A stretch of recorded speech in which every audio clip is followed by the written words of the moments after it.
Hello and welcome to Improving Scottish Football. My name is Kieran, and today on the podcast I'm chatting to Erin Grieve, who is a solicitor advocate who works in the football industry. She's a qualified referee and she is a lifelong Aberdeen fan. So obviously there's going to be a fair amount of Aberdeen chat in this. Apologies Hibs fans, but there are parallels that can apply to pretty much every SPFL club here. So we're going to be talking about a whole range of different stuff, including Scottish clubs beginning to have better scouting networks and beginning to exploit untapped markets, which is something I think we're beginning to see more and more. And it's nice given the fact that for so many years most of our SPFL clubs are competing against the likes of League One, League Two clubs in England, so it's nice to see us doing something a bit different. We're also going to talk about the importance of strategic direction at board level when it comes to running SPFL clubs. And we're also going to be having a conversation about sexism and misogyny in Scottish football, because unfortunately it is still something that is really prevalent, and Erin, like many women, get abuse for just being football fans. Please subscribe to the podcast if you haven't done so already, and also please leave a review as well, preferably a positive one. Let's keep this going. Let's improve Scottish football. Right, hello everyone and welcome to the podcast. Today I'm delighted to be joined by Erin Grieve. Erin, how are you? I am splendid, thank you. Great, and you've got extra reason to be splendid because of the result yesterday as we're recording it. Yes, it was good. It wasn't, I think, the kind of game you'd want to watch back in. If you've never seen football before and someone said to you, watch your first game, watch this one, I think you'd maybe wonder what people bothered with. But it's like scoring goals, and we scored more goals than they scored. So there we go. Lovely. Well, congratulations. Well done getting to the final. I don't know if it's just me, but I literally can't predict what any Aberdeen result is going to be at the moment. It seems to be a bit all over the place. Is that fair? Absolutely mad. So opening day of the season, so excited. It is like Christmas Eve. You've got like your new kits. You're all like done your fancy team. Everyone's all excited. I've put £5 on to Aberdeen to win the league, which I actually worked out. If I do that every season, though, I think if I continue to do it for about another 30 years, I could still break even at some point. So what were the odds? 150 to 1 this season, to be fair. Okay. Less last. It was about 200 to 1 last season at least. But there was all the excitement. And, you've got quite a lot of new players. We hadn't really had any opportunity to see what most of them were like, either other than a couple of pre-season friendlies, because we went straight into the league. No Europe or Cup before. So everyone was quite excited. And then the Livy game wasn't great, and it's just been very odd since then. It's odd, and the players are all good. But then it's the same players that were playing at Killie on Sunday who won at Motherwell. It's very strange. It's all fun though, isn't it? Keeps everyone on their toes. Well, yeah. Don't put Aberdeen on the coupon. There's no point. Leave us alone. I just can't work it out. I mean, on the face of it, when I was looking at Aberdeen at the beginning of the season, I thought the player recruitment was really interesting. And to be honest, I was quite excited to see what Aberdeen were going to do, because for a change, you were seemingly thinking outside of the norm when it came to, player recruitment, because a lot of the time SPFL clubs, i.e. not your non-Celtic and Rangers, tend to be shopping in the kind of, I don't know, League One market potentially. But what Aberdeen went out and did was shop in some unusual markets like Slovenia, Serbia. What did you think of how you guys recruited and how those players have kind of turned out? Yeah, we've got a whole kind of new recruiting, scouting squad, a subsection, I think, of the football monitoring board. So it's all very, it's all very different, because I think we're just approaching it differently. I think we're looking at kind of scouting maybe more than we were before. The thing is well, these things cost money. I think people forget players cost money, but it also costs money to have a person who's employed by the club, and it's not just one person who goes abroad, who travels, who goes to games, who deals with all of this. So it's a big investment to make, and you have to hope that obviously off the back of that you bring in money from things like Europe, which is actually brilliant, cups and things. But I think it's hard because if you get players from League One, and we've done that a lot, and it's players that know it's really hard of playing in England, and it's easier to go and have a look at what they're like. Whereas, like, I saw a few clips of a couple of players we brought in, but hardly anything else, and you just don't know. Also, generally, when you have signed someone, the clips are going to be fairly decent. No one is showing someone's like disaster reel, are they? But I hadn't seen a huge amount of most of them. The big one, I think, is the difference, actually, which is not a big exciting point signing. Nicky Devlin has been outstanding. I think he's probably our best signing. Leaving aside Shinnie and Clarkson, who obviously weren't new entirely, they came back. I think Devlin's been brilliant. But actually, the other one, Bojan Majowski, has come back from what looked like a horrendous injury to be unbelievable. It shows that, I mean, we're willing to spend time and money in the actual signing of the players as opposed to just the players themselves. I mean, it's all well and good to pay, buy players and pay wages and things, but we're doing a lot of work behind the scenes in that, which is promising. Hopefully, it means there'll be less terrible signings and wasted wages. And sometimes it just takes time and maybe to bed in. It's hard to move to Aberdeen as well. Attracting players to Aberdeen is, I think, difficult because the players come to Scotland, they want to go to Central Belt. So there's a lot of work involved behind the scenes to get to that point. But I think we also seem to have a team that are playing well together and seem to be enjoying it, which is important because I want to enjoy it. And I think if the players are enjoying it on the park, we're more likely to enjoy it off the park.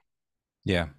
So has the club invested more then in the scouting network? I.e., have you got like more scouts, or how you said there was extra resources? How are they actually? Yes, Dave Cormack's talked about this a little bit. I think we've just got more staffing allocated to actually scouting, going out looking for players. I mean, I saw something earlier, actually, coincidentally this morning, that I think there'd been some chat on, I think it was an English football programme about managers' involvement in picking the players, not as in the squad, but as in signing players.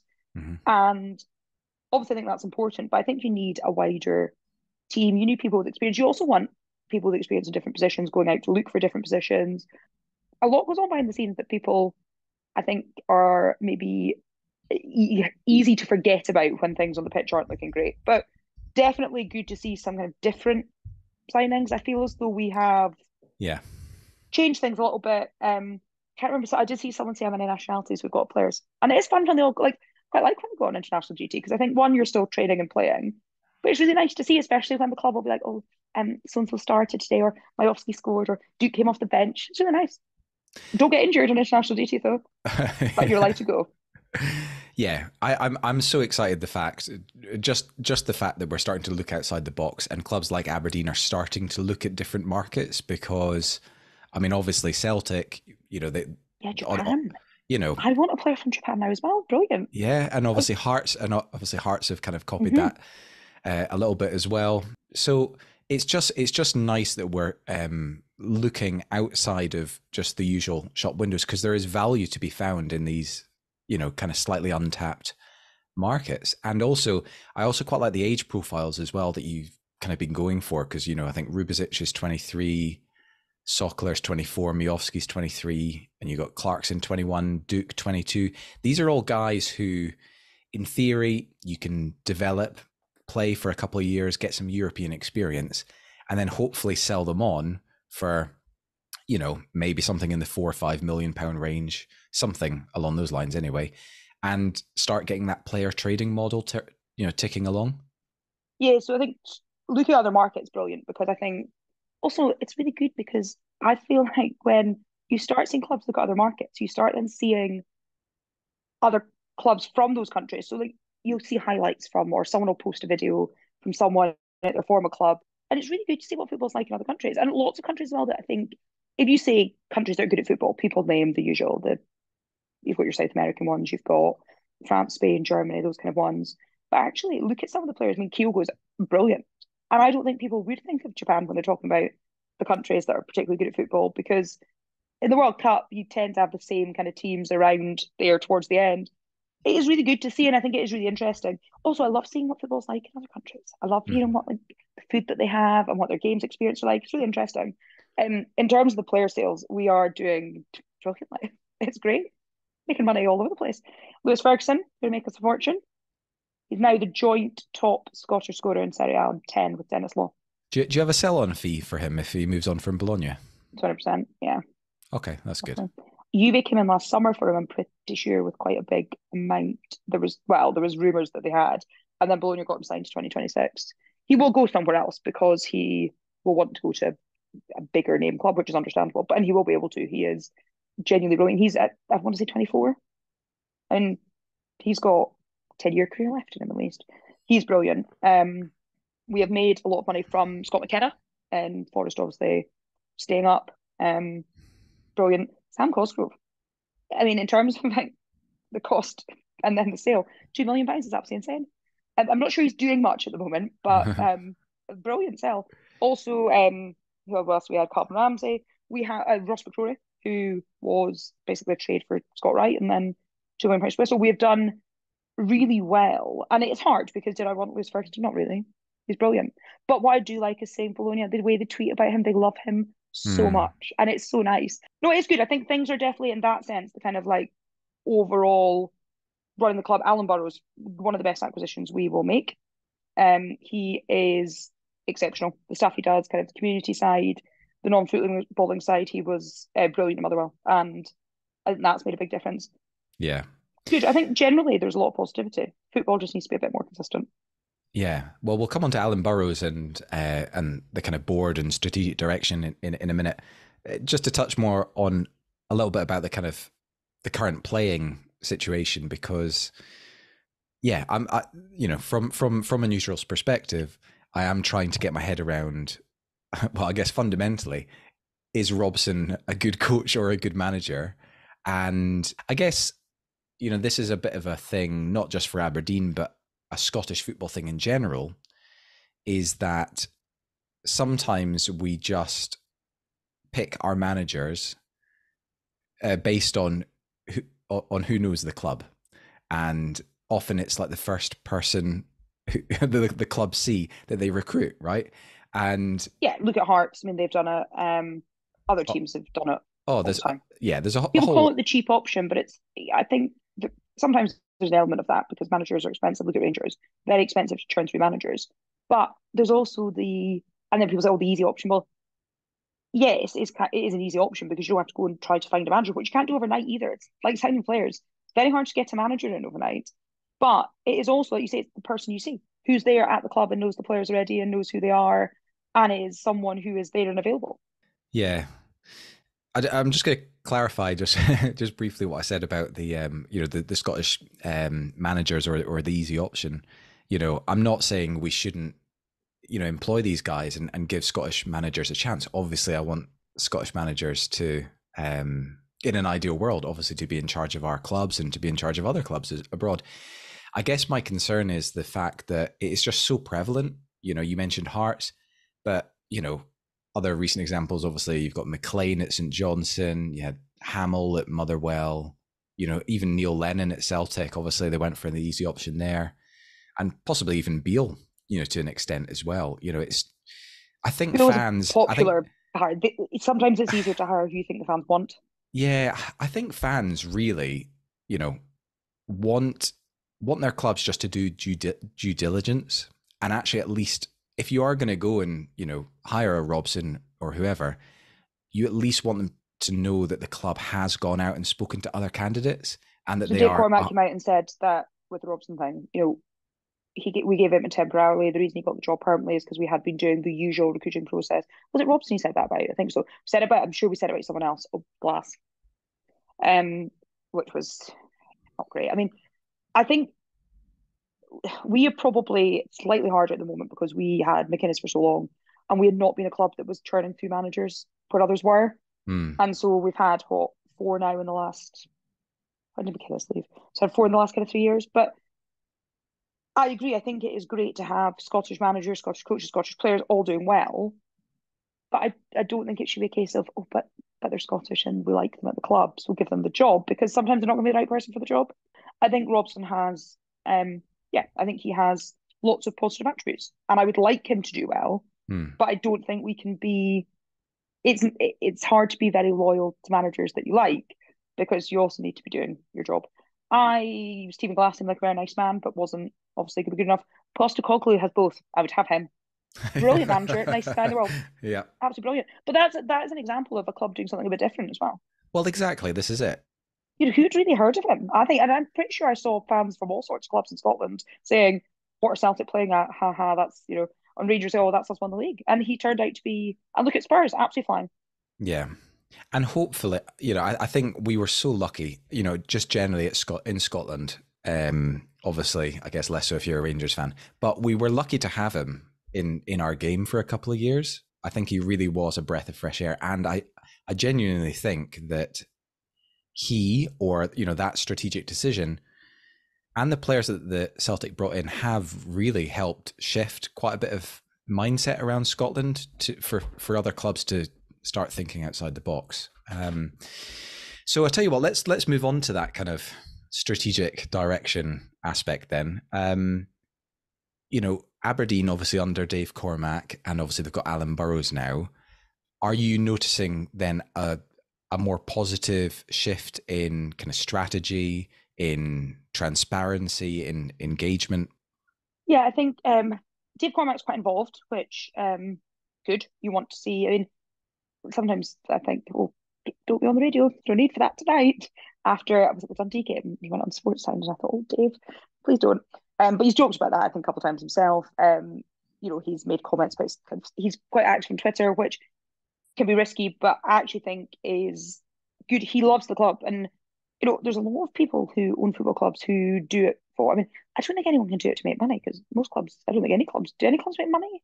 I think you're doing it because you have money to burn. But in Scotland, certainly, a lot of clubs, the ownership's all kind of a little bit different clubs. But in Scotland, Dave Cormack is a huge Aberdeen fan, absolutely loves the club, and you can tell that.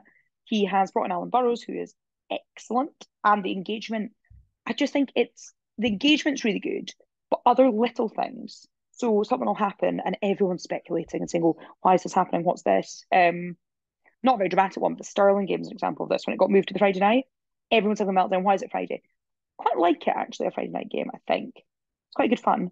But everyone was just having a meltdown. Oh, why is it Friday night? And normally that would go on for days, and there would be speculation and dramas, and someone would make something ridiculous up, and then there would be a big, oh, there's been a falling hour, so and so that. There's always rubbish. But straight away, Alan Burrows said, "Oh, the Stirling Highland games are on Saturday." They asked if we could play on Friday night. We said yes. Gives us an extra day for. It must have been Europe, I think, was happening that week. So, that kind of thing, which is minor, but it's good to see the club saying, "Oh, by the way, this is why we're doing this," or "This is what's happened with this player," or when we were like, there was players we were being linked with all the time.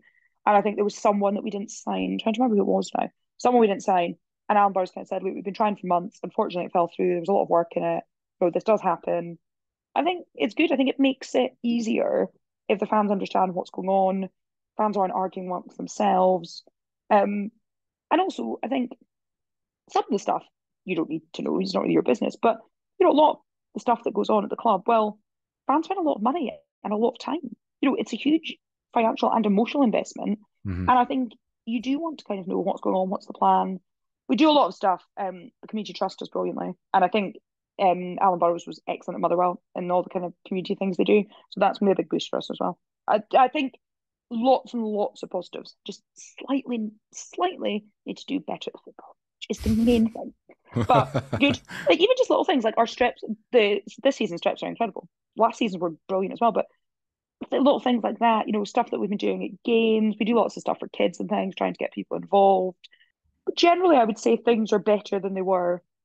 Look back at when did we last win the League Cup 10 years ago. A lot has happened in 10 years. And overall, I think there's lots and lots of positives. Yeah, this is it. I think hopefully you guys are generally going in the right direction, because I think arguably maybe over the last 15, 20 years there's probably been missed opportunities for Aberdeen, in terms of one League Cup win, and every year, as I do with all Scottish clubs, I'm just desperate for you guys to get into European group stage competition, which of course you are in this year.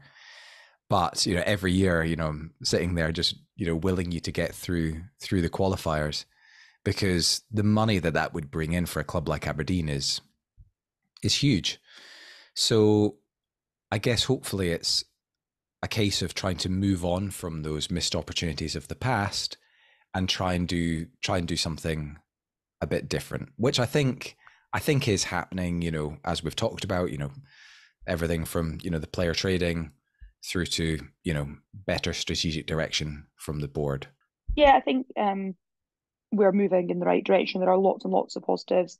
Selling players for the amount of money we've been selling them for, and then actually then buying players. I mean, there are clubs that you think they must have money in the bank. Why aren't they buying anyone? I think St Johnstone look like they must have cash, but don't seem to have done anything with it, which is strange. Although I think it looks like Craig Levine's going there, which great fun for everyone. Mark McGee would have been another one I would have enjoyed, but I mean, Craig Levine's God, no! Please do not let Mark McGee back into Scottish It was football. very funny when he went to Dundee, so everyone enjoyed it. And Craig Leeds, I would say, though, quite interesting. It would be good to have him back. Be a good laugh. Okay, right. Want to turn on to a completely different subject. Well, not a completely different subject, but sexism, misogyny in Scottish football. This is something that's pretty rarely talked about, but it is prevalent, as it is in a lot of society in general. Can you give us a bit of an overview as you see it, Erin, regarding the problem that we have in Scottish football? Yeah, I think there's been a misconception generally, and it's not just Scotland. You see it in England's quite bad for it as well. There's a misconception that you can't know anything about football if you're a woman. That it's odd because people like, do you pretend to like it? No, I often don't like it. And also, would you not pick a club that was like good? Like, I feel like you would. Like, if you decided you were just going to like, oh, I want to get into football, I feel like you could just choose anyone. I mean, you can't choose your football team. That's what they say, sadly. And often I think people wish they could. But that's the thing. I mean, there is I think, a misconception that football shouldn't be for everyone. And I think that is a pity. In some ways, I think it's getting slightly better. I saw there was a really nice a dad and this little girl. She was maybe like 4-ish. It's hard to tell. I don't know. 4. Let's say she was 4. She was really young. And it was at Petolger, it was half time, and I was going to the toilet, and he said she didn't want to go on her own. She was really nervous, but he didn't want to go in the women's toilet. So he said, oh, it's okay if she goes in with you. Which I thought was quite trusting, but nice. And she was lovely, and she had her away top on. She was like, do you like? And I was like, I've got that one as well. She was like, just great. And she was with her dad. It was like her second game or something. He was like, I'm really pleased she likes it. She said it's loud but really good. I can't remember what the result was. Was that the Hibs game? Okay, I hope not.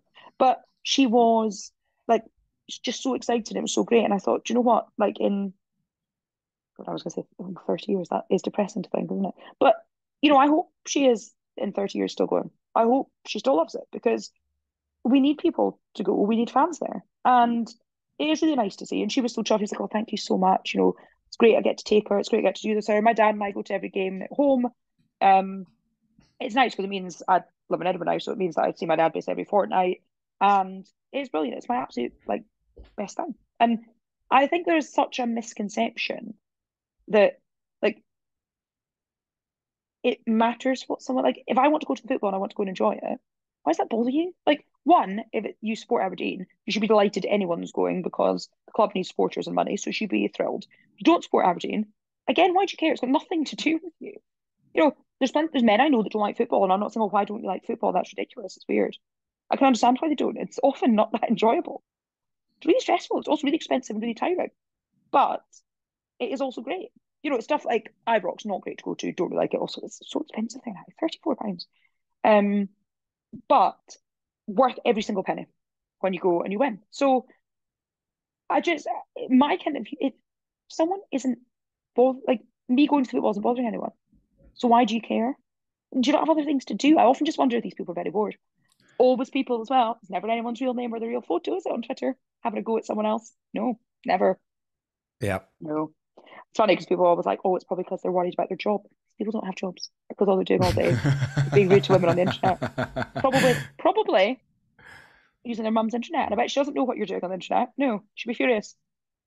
Stop it. Leave everyone alone. Let everyone just have a nice time. Yeah, I mean, you've got to really wonder about some of these people. But I mean, some of them genuinely do have,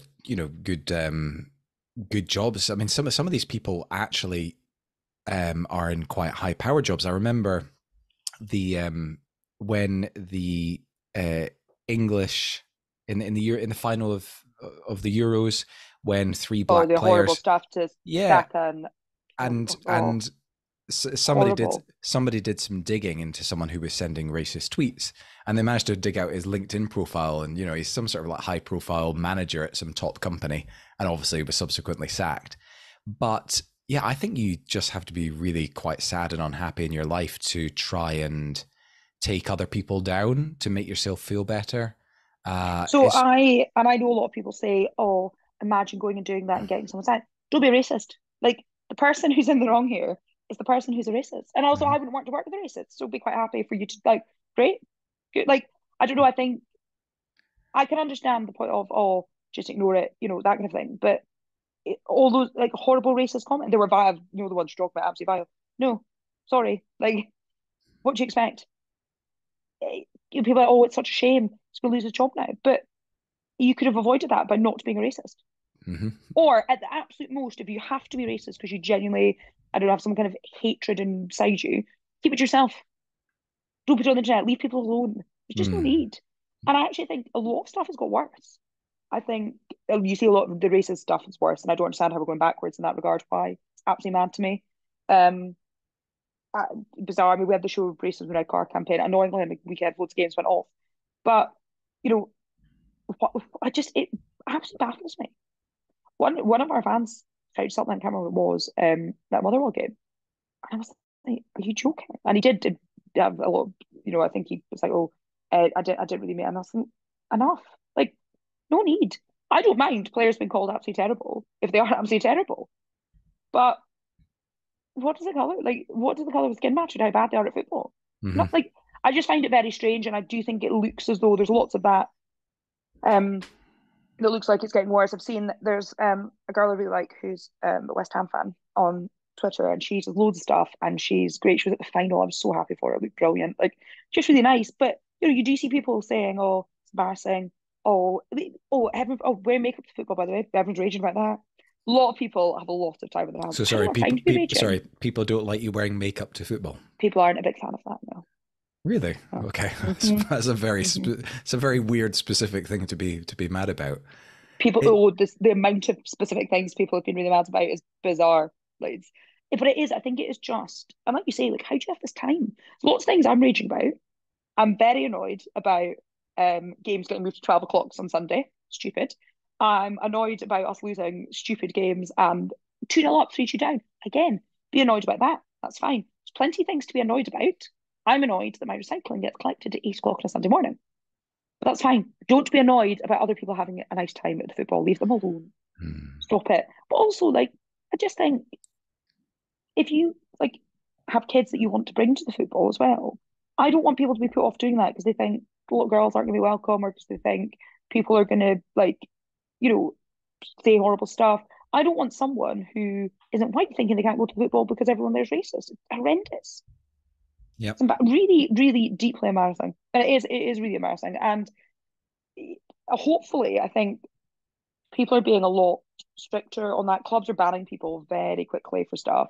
Not even just did you see the horrible the little boy who died, Bradley, I forget his surname, it's really Yeah, bad. yeah, yeah, yeah. But those photos being held up, no, that is, and then people saying, oh, hardly worth banning them for. Is it? No, no, do ban them because I was a fan of the guy. I wouldn't want them there either. Thank you. I think he might have gone to court as well, actually. Yeah, and I want to say pleaded not guilty, which but I think one of them might have pleaded not guilty, which absolutely baffled me. Um, but that kind of thing. Well, I mean, it's not just football to be fair. But I saw this week someone had dressed as the Manchester Arena bomber for Halloween. Like, what's wrong with people? Oh my god. I mean, I know you always get people that are a bit like just don't, but can we all just stop it? Yeah, Everything, country's a mess. Everything's a mess. Everything is as bad as it's ever been without people doing this. Can't we just be nice to everyone? Like, what goes yeah. through your mind? Like, it just baffles me, and I think sad because there's so many positives in football that are ruined by the stuff that people see. And if you weren't a football fan, you solve this. Well, this is why football fans are grouped into being, oh, they're all a nightmare, they're all this, that, because that's what people say. But actually, loads of clubs do so many good things, loads of charitable things, loads of work in the community. loads of work to support different groups. Aberdeen's got lots of initiatives. Motherwell are good for this. Loads of clubs, brilliant. Celtic will raise loads for charity and stuff. They're a huge club. Lots of good things going on. Youth football, youth development, loads of it. But it is all kind of ruined when people can't behave themselves. Let people have a nice time, behave yourself. Yeah. And is that sexism and misogyny just, do you find it mainly online on Twitter, or does it extend into live games as well? Oh no, it's online, because these people wouldn't say anything to you in real life. Right, okay. And I think a lot of these people aren't at games. Because if you were, I think a lot of the people who do it don't actually bother going to games because they don't really care. I don't even think they're bothered about football or when liking football. I think they just don't like seeing other people have a nice time. I think if you're deeply miserable, you would be jealous if someone looks like they're having a nice time. I get that. And I think a lot of these people genuinely are. I mean, nameless profiles, no photos and stuff. And I know there's been talk about needing ID for social media. I'm not sure how practical that is, but I'm not sure how against that I am either. Because why do you need to be doing a hidden secret profile? What are you so worried about? Mm. And it is, most of them are worried that their mum's going to find out what they're doing using her internet and spare bedroom. Yeah, yeah. It isn't and it is generally, I find it is just pointless stuff as well. I don't mind if someone says to me, I don't agree that was offside, or I don't agree with you, that wasn't a yellow, or I actually think we weren't good today, or I don't think Johnny Hayes is that great. I've stuck up for Johnny Hayes all season, but that's stopped, to be fair now. But I don't mind people saying that. That's absolutely fine. I don't expect you to agree with most of what I say. But I do expect you to simply leave people alone, to go to the football and have a nice time. Stop it. There we go. If everyone could just stop it. Also call it out when you see it, please. If you're a man on the internet and you see it, maybe just say, could you pack it in? And if you see it in real life, it doesn't happen in real life that often. Again, if your pals do it, say to them what you're playing at. 100%. Don't be pals with people who do that. Why would you want to? Yeah. That's what we need to do more of. Yeah, 100%. And this often gets phrased as, oh, this is a battle for women, or, a woman, a fight for women. No, it is absolutely on us men to... Correct. It's for you. Thank you. Yeah, it's more for us. We absolutely have to call out, and yeah. If a woman says to a man, can you stop this? It's not appropriate, it's not acceptable, it's not how to behave. Don't listen. If a man says it to them, they actually might think, do you know what, maybe you're right, especially if it's your pals. Big time. And don't be pals with people like that. Mm-hmm. Not necessary, not nice. Yeah, absolutely. Everyone should be a bit nicer to everyone. Wouldn't that be nice? It would be lovely. But that's the thing, social media being great, it's really fun. There's loads of people I've met there. It's really good. I'm very happy to have a discussion about things being penalties or not penalties, or offside or not offside, or cards and things. That's interesting. Great, lovely. And I don't, people say, oh, I don't think you're right about that. Fine, don't mind. Lovely to have a discussion about it. Wasn't a penalty for Hibs yesterday, by the way. But I feel like that's fine. That is absolutely great. And I like seeing what people think. People's opinions of their own club. I love seeing what people think about their clubs. And you don't see a huge amount of that, I think, because you tend to see the stuff you follow. So I mainly Aberdeen content. So I like doing stuff like podcasts where you hear from other clubs and you think, what's going on. It's really interesting. And we can all have that and we can all enjoy that. But we all just need to be a little bit nicer. Mm. Okay, right. I think this is probably us coming towards the end of the podcast, Erin. I've thoroughly... a very difficult question. Yeah, it's the very difficult question. Okay, so if you had a magic wand and you could change one thing about Scottish football, what would it be? This is actually genuinely so hard because I thought, so a couple of things. One, 20's plenty campaign I quite like. I do think we should be capping ticket prices. They're getting out of hand. And also I kind of think, well, realistically, the smaller clubs need money more, don't they? So should they not charge more and the other ones less? They've got a cap on European away games, €25.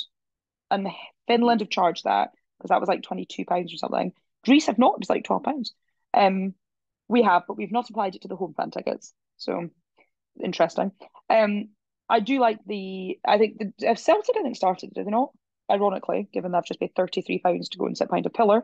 But I think that is not a bad campaign, and I wouldn't mind seeing that take off more. I mean, people say, oh, but suddenly, we're currently charging 30, so that's 10. More people will go. More people will go. You'll sell more tickets. You also the whole away support thing with percentages and the Hearts. Look what Hearts are doing. I don't think you have to give away your whole stadium, and I think some Mirren have done really well to change what they were doing. But also, what we're going to do is have no away fans. That's what we're getting to. It's pointless. So I think that needs to be probably looked at because there's there's limit. There's a minimum for the cups and things, and I know in Europe there's a lot of places have a minimum amount. I think England do as well, do they not? So they're not 5% or it's 3,000, whatever's higher. So I think we need to look at that. Big thing I think is, see, I've thought about this for a while, and I thought, shall I, like, is it the pies? But the pies are all right. I think the league. I think we need to have more than 12 teams. I think probably most people would agree that we are.